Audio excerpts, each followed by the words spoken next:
এ মুসলমান নবীর আশিকের দল, বাবা মার উপর ইহসান করার জন্য আল্লাহ আমাদের অর্ডার দিলেন রে বাবা। বাবা মার উপর ইহসান আমি আপনাদের কোন ভাষায় বুঝাই, কেমনে বুঝাই, ভাষা খুঁজে পাচ্ছি না। ধরেন আমার মুসিবতে, চূড়ান্ত মুসিবতে আপনি আমাকে 10 লক্ষ টাকা দিয়ে আমার পাশে দাঁড়াইলেন, আমি আবার আপনার মুসিবতে যদি 10 লক্ষ টাকা দিয়ে, 15 লক্ষ টাকা দিয়ে আপনার পাশে দাঁড়াই, বলে এটা হলো ইহসানের বদলা ইহসান, দয়ার বদলা দয়া, অনুগ্রহের বদলা অনুগ্রহ। আমি আপনাদের কাছে জানতে চাই, আমার বাবা মা আমাকে যে ইহসান করেছেন, বাবা মা আমাকে যে ভালোবাসা দিয়েছেন, বাবা মা আমাকে যা দিয়েছেন, বলবেন আমরা কি জিন্দেগিতে এগুলো ফিরায় দিতে পারবো? আস্তে বলবেন না, জবান খুলে বলেন পারবো না রে বাবা, না না না। মা বাবা আমাদেরকে যা দিয়েছেন জিন্দেগিতে ফিরায় দিতে পারবো না। তাইলে বান্দার হক যারা নষ্ট করবে তারা তো জান্নাতি হবে না। একজন বান্দা যদি 10 লক্ষ টাকা ঋণের চাপায় পড়িয়া যায়, বান্দার ঘুম নাই, খাওয়া নাই, দাওয়া নাই, টেনশন, বলে 10 লক্ষ টাকা ঋণের চাপ, 20 লক্ষ টাকা ঋণের চাপ। কেন? বলে ঋণের চাপে, টেনশনে এখন ঘুম নাই, জিহ্বায় রুচি নাই, দুর্বল হয়ে গেছে, হাঁটার সময় চিন্তা, ঘুমের সময় চিন্তা, খাবারের সময় চিন্তা, কেমনে ঋণ পরিশোধ করা যায়। এরে মুসলমান নবীর আশিকের দল, ওই ঋণ নিয়ে তোমার কত টেনশন, অথচ তুমি বাপ মার কাছে চিরঋণী, এই ঋণ নিয়ে তোমার মাথায় কোনো টেনশন না। বান্দা যদি ঋণ মুক্ত হইতে পারে, ডাক দিয়া বলে এখন আমি একটু ভালো লাগতেছে, ঋণ মুক্ত হয়ে গেছি। কে বলেছে তুমি ঋণ মুক্ত? না না না, তুমি ঋণ মুক্ত হও নাই, তুমি চিরঋণী। তোমার মা বাবার কাছে তুমি চিরঋণী রে বাবা। একজন সন্তানের কাজ হলো যখন সে হাঁটবে তখন মা বাবারে কেমনে ভালো রাখা যায়, সবার আগে মা বাবা, এরপরে সন্তান, পরিবার পরিজন, অন্যান্য যারা আছে। বান্দা যখন ঘুমাইতে যাবে তখন চিন্তা করবে আমার মা বাবারে কেমনে ভালো রাখা যায়, সবার আগে মা বাবার চিন্তা করবে। যে সন্তান মা বাবাকে কেমনে ভালো রাখা যায় পেরেশানির মধ্যে থাকবে, চিন্তার মধ্যে থাকবে, আমার আল্লাহ ওই সন্তানের দুনিয়াও উজালা বানায় দিবেন, আখিরাত উজালা বানায় দিবেন। বলেন আমরা দুনিয়া আখিরাত উজালা করতে চাই কি চাই না? আস্তে বলবেন না, কবুল করার মালিক আমার আল্লাহ, কবুল হলে কপাল খুলবে। বলেন আমরা দুনিয়া আখিরাত উজালা করতে চাই কি চাই না? তাহলে মা বাবার কাছে আমরা ঋণী। আল্লাহ মা বাবার ব্যাপারে বলেন ইম্মা ইয়াবলুগান্না ইনদাকাল কিবারা আহাদুহুমা আও কিলাহুমা ফালা তাকুল লাহুমা উফ ওয়ালা তানহারহুমা ওয়া কুল লাহুমা কাওলান কারীমা।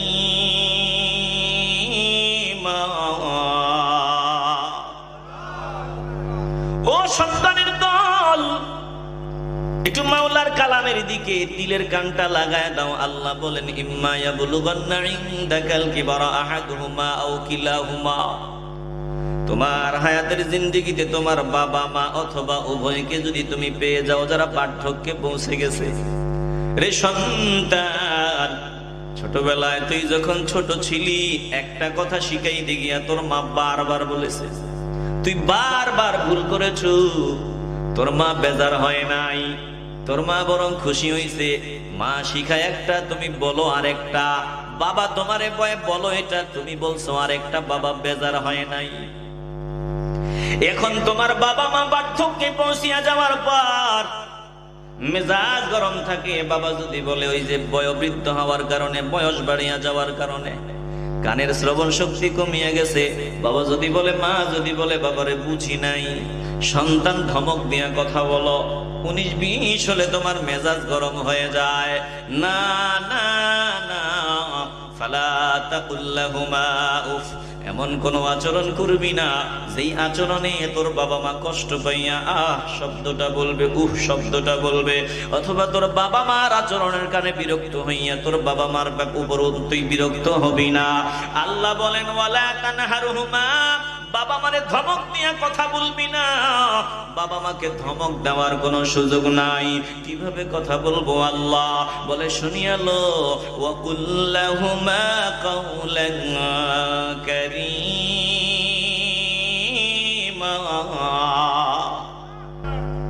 লোকমান হাকিম এমন বান্দা যার কাছে আপনি আপনার মেয়েও বিয়ে দিতে রাজি হবেন না। এমন বান্দা যদি এখন তিনি থাকতেন অনেকেই বলতো যে এই ছেলের কাছে নি মেয়ে বিয়ে দিব, আকৃতিটি খাটো, বলেন নাকটা স্যাপটা, বুঝেননি বয়ান, বুঝেননি কথা কয় না, বুঝেননি? এই যে বাবা বাবা এই বাজান, আপনারা কি বিরক্ত হইতেছেন? ওয়াজ কি আগামো না বন্ধ করবো? যদি কেউ যাওয়ার মতো থাকেন তাহলে 30 সেকেন্ড সময় দিছি জানগা,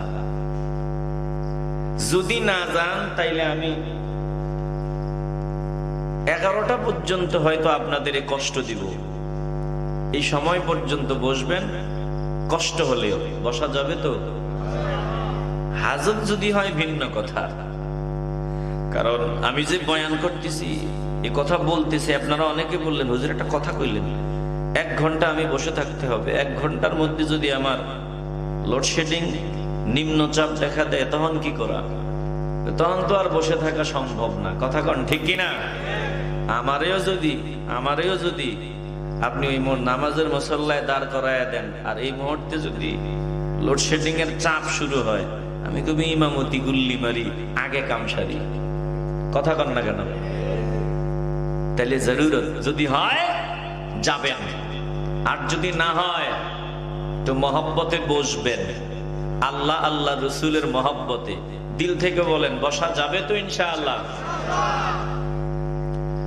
এরে বাবা, সময় বড় দামি দৌলত, চলে গেলে আর ফিরে পাবেন না, সময় যে চলে গেল আর ফিরে আসবে না। জান্নাতের বাগানে বসছেন 40 বছর, 50 বছর, 60 বছরের বান্দাও এখানে আছেন। চক্ষু বন্ধ করিয়া চিন্তা করেন কোন দিক দিয়ে আপনার 50টা বছর, 60 বছর, 70 বছর চলিয়া গেল, খবরও নাই। আমি আপনাদের সামনে বয়ান শুনাইতেছি, আমারও 37 বছরের কৌঠায় পদার্পণ করলাম, কোন দিক দিয়ে চলিয়া গেল খবর নাই। এখনো চোখের পাতায় শিশুবেলার স্মৃতিগুলো ভেসে ওঠে, এখনো চোখের পাতায় ছোটবেলার স্মৃতিগুলো ভেসে ওঠে, মনে হয় যেন ওই দিন মাত্র দুনিয়ায় আসলাম, অথচ চোখের ফলকেই 37 বছর মাইনাস। যেতে হবে আমাকে আমার আসল বাড়ি, আসল ঘর। আসল ঘরের জন্য বাতির ব্যবস্থা করা দরকার, আরামের ব্যবস্থা করা দরকার, সুন্দর ব্যবস্থা করা দরকার। কেমনে ব্যবস্থা হয়? এই যে জান্নাতের বাগানে ফকিরের মতো বসে আছো, এই বসে থাকাটাই হবে কবরে আরামের ব্যবস্থা। ফজর, যোহর, আসর, মাগরিব, এশা যদি কষ্ট করে মসজিদে যাও, এটাই হবে আরামের ব্যবস্থা। বলে নেক আমল যদি করা যায়, এই নেক আমল হবে আমার পরকালের পাথেও আরামের ব্যবস্থা। কবুল করার মালিক আল্লাহ, কবুল হলেই কপাল খুলবে। বলেন আমরা পরকালের পাথেও নিয়ে রেডি থাকতে চাই কি চাই না? মুসলমান নবীর আশিকের দল, মাওলার কালামের দিকে দিলটাকে লাগায়া দাও। লোকমান হাকিম আকৃতি কেমন? বলে খাটো। নাকটা কেমন? বলে স্যাপটা। ঠোঁট দুইটা কেমন? বলে উঁচা উঁচা। এমন একজন বান্দা, যেই বান্দার টাকা পয়সা নাই, ধন সম্পদ নাই, একজন কৃতদাস। এমন বান্দা, যেই বান্দা আপনার সামনে যদি আনা হয়, আপনি বলবেন এর কাছে মেয়ে বিয়ে দেওয়া যায় না, না না সম্ভব না। কারণ বিয়ে শাদী দেওয়ার ক্ষেত্রে আমরা সব সময় প্রাধান্য দেই সুন্দর চামড়া ধোলা টাকা পয়সা। হেল লাইগা বিয়ের পরে আমাদের কান্নাও বন্ধ হয় না, জোরে কোন ঠিক কিনা? পোলার বাপ মাইয়ার বাপ সবার একটাই টেনশন, নজর টাকা আসেনি, টাকা আসেনি। আরে এই টাকা দিয়ে কি খাটা খাইবা? তোমার পোলা তোমার মেয়ে কি বিয়ে দিবা একটা ছেলে দেখে, ছেলে দেখে, মানুষ দেখে, কোটি টাকা আছে, কিন্তু তোমার কলজাটা যে তার হাতে উঠায় দিছো টাকা দেখা, সে যদি ইয়াবা টানে, সে যদি গাঞ্জা খায়, সে যদি হারাম পথে চলে, সে যদি তোমার মেয়েরে কথায় কথায় মারে, তো টাকা পয়সা দিয়ে লাভ হবে কি? কথা কন না কেন? আসতে বলবেন না, জবান খুলে বলেন ঠিক কিনা? টাকাতে লাথি মারি একটা ছেলে চাই, কথা কয় না? টাকা পয়সা না, যদি টাকা পয়সা পেয়ে যাই তো ভালো, কিন্তু টাকা পয়সার দিকে আমাদের নজর থাকবে না, নজর থাকবে আমাদের একজন মানুষের দিকে। মানুষকে বলে যে এই মানুষটা ধার্মিক, যার ভিতরে নবীর আদর্শ, এটাই হলো প্রকৃত মানুষ। যার ভিতরে আমার নবীর আদর্শ নাই, এটা প্রকৃত মানুষ হতে পারে না, জোরে কোন ঠিক কিনা? আল্লাহ নবী রাহমাতুল লিল আলামিন বিয়ে শাদীর ব্যাপারে আমাদেরকে পরামর্শ দিয়েছেন। অসুবিধা হচ্ছে আপনাদের? যেহেতু আলোচনা আসছে একটু একটা হাদিস শোনায় দিই। আল্লাহ নবী বলেন, উম্মতের দল শোনো, বিয়ে করবা, বিয়ে করার আগে কি দেখে বিয়ে করবা? বিয়ে দিবা, বিয়ে দেওয়ার আগে কি দেখে বিয়ে দিবা? রাহমাতুল লিল আলামিন বলেন, ক্বালা রাসূলুল্লাহ সাল্লাল্লাহু আলাইহি ওয়াসাল্লাম, তুনকাহুল মারআতু লিআরবা'in লিমালিহা ওয়া লিহাসাবিহা ওয়া লিজামালিহা ওয়া লিদীনিহা ফাযফার বিযাতিদ দীনি তারিবাত ইয়াদাক। এই নবীর উম্মতের দল, যদি মনে করো তুমি নবীর পাগল, আল্লাহ নবীর বাণী শোনায় দিচ্ছি, দিলের কান লাগাও। রাহমাতুল লিল আলামিন বলেন, তুনকাহুল মারআতু লিআরবা'in, মানুষ চারটা জিনিস দেখিয়া বিয়ে করে। এই যে বিয়ে শাদী হয়, বলে চারটা জিনিস দেখে মানুষ বিয়ে করে। এক নাম্বার লিমালিহা, মাল দেখে বিয়ে করে, কেউ মাল দেখে বিয়ে করে।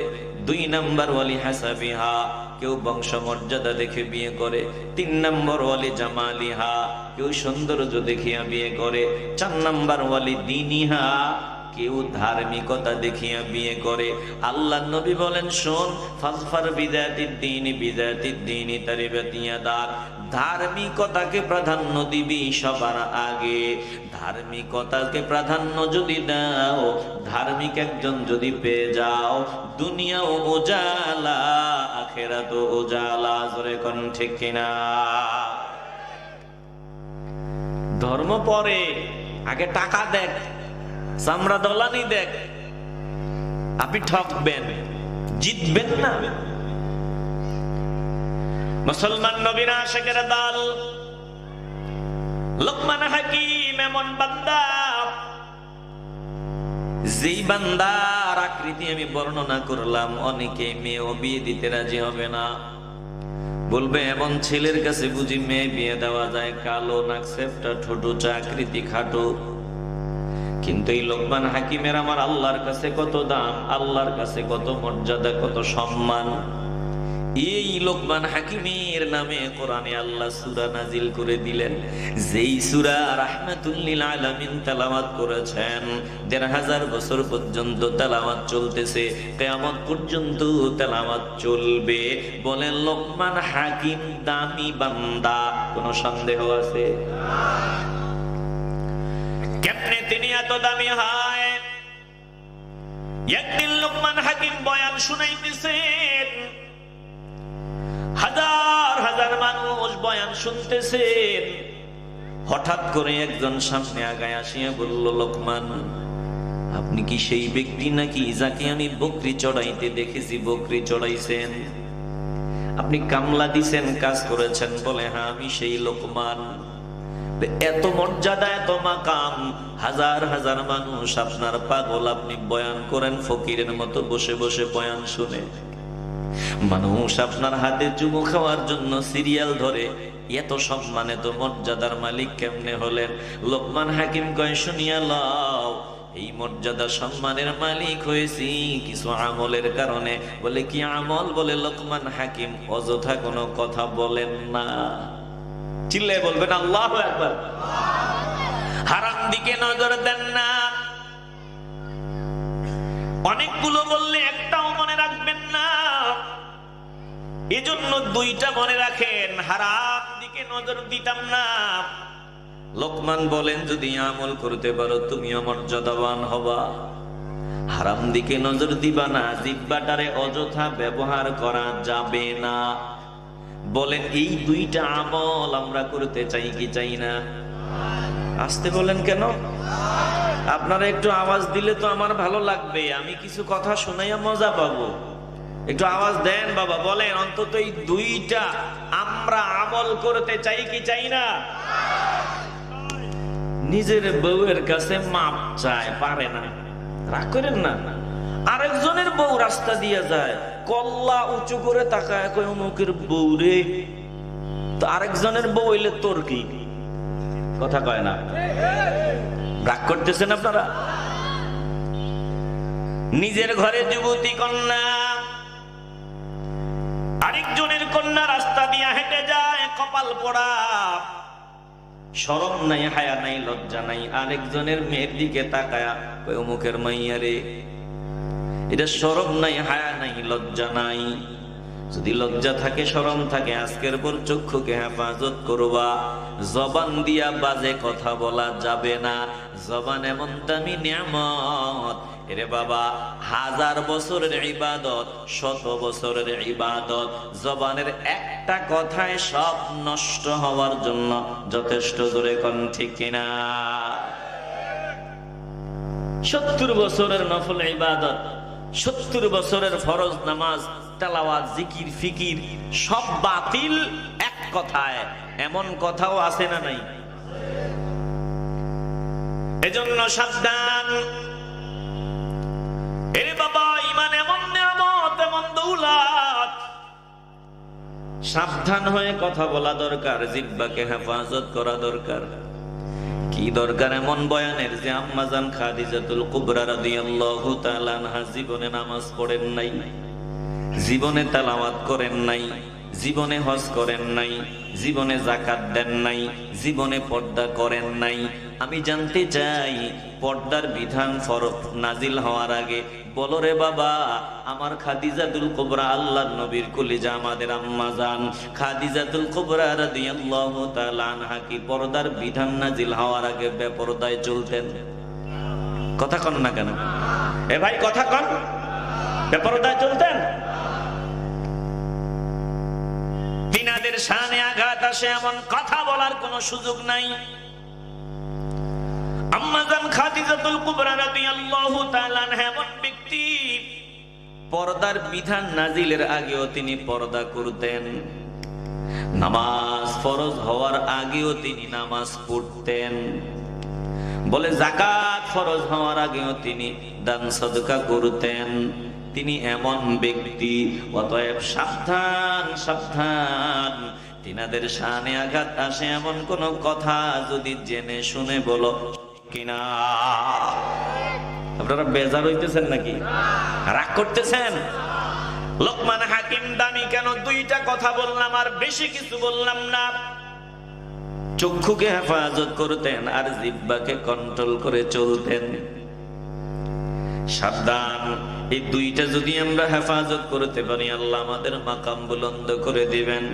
এবার একটু সামনে আগাই। লোকমান হাকিমের নামে আল্লাহ কোরআনে সূরা দিলেন।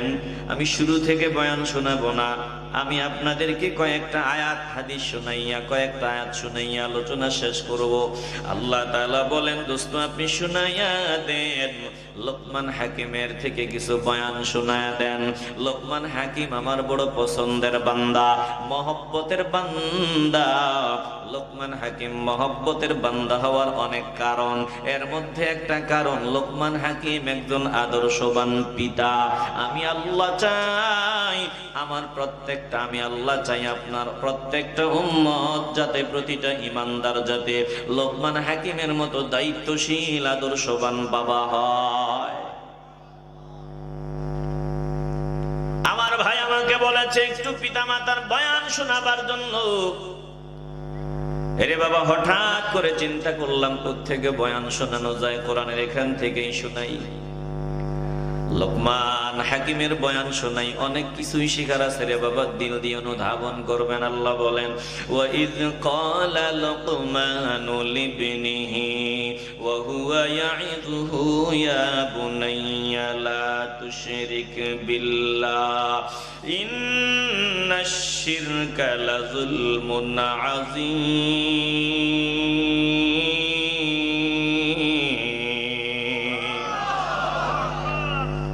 লোকমান হাকিম সন্তানের সামনে দাঁড়াইয়া আমার মাওলার পরিচয় দেয়।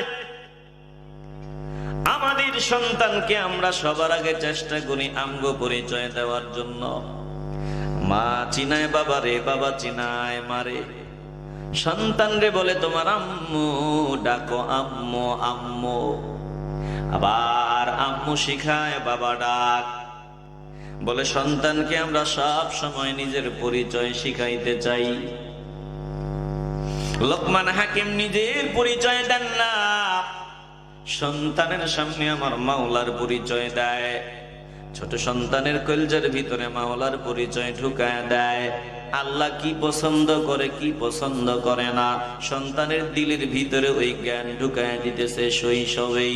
ছোটবেলায় যদি আমরাও আমাদের সন্তানকে মাওলার পরিচয় দিতে পারি, ছোটবেলায় যদি আপনার এই কচি সন্তানকে মাওলার পাগল বানায় দিতে পারেন, নবীর পাগলা বানায় দিতে পারেন, কসম আল্লাহ এই সন্তান জিন্দেগিতে আপনার সামনে দাঁড়াইয়া বেয়াদবি করবে না। জোরে কোন ঠিক কিনা? কাদা মাটি, নরম মাটি যেমন খুশি তেমন বানানো যায়, শক্ত হয়ে গেলে যেমন খুশি তেমন বানানো যায় না। তোমাকে সিদ্ধান্ত নিতে হবে, আপনাকে সিদ্ধান্ত নিতে হবে। আমার সন্তান কি চাঁদাবাজ হবে, চোর হবে, মাদকাসক্ত হবে, নাকি একজন নেককার সন্তান হবে? সিদ্ধান্ত নিয়ে ওই অনুযায়ী চলতে হবে। কবুল করার মালিক আমার আল্লাহ। একটু দিল থেকে বলবেন, আমরা একজন আদর্শবান সন্তানের বাবা হতে চাই কি চাই না? কথা কন না কেন? আরে বাবা একটু কথা বলেন না। আমরা একজন আদর্শবান সন্তানের বাবা হতে চাইনি?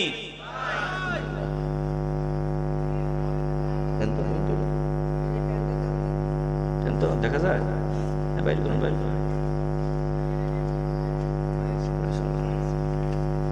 দুরূদ শরীফ পড়ে আল্লাহুম্মা সাল্লি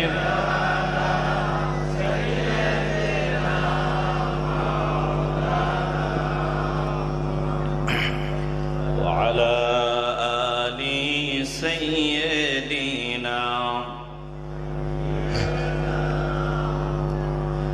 বড়ি বড়ি করো বান্দা, এই বাড়িটা তোমার না।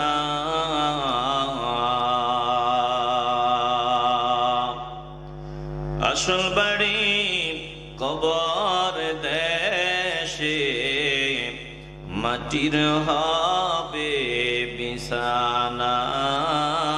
আল্লাহুম্মা সাল্লি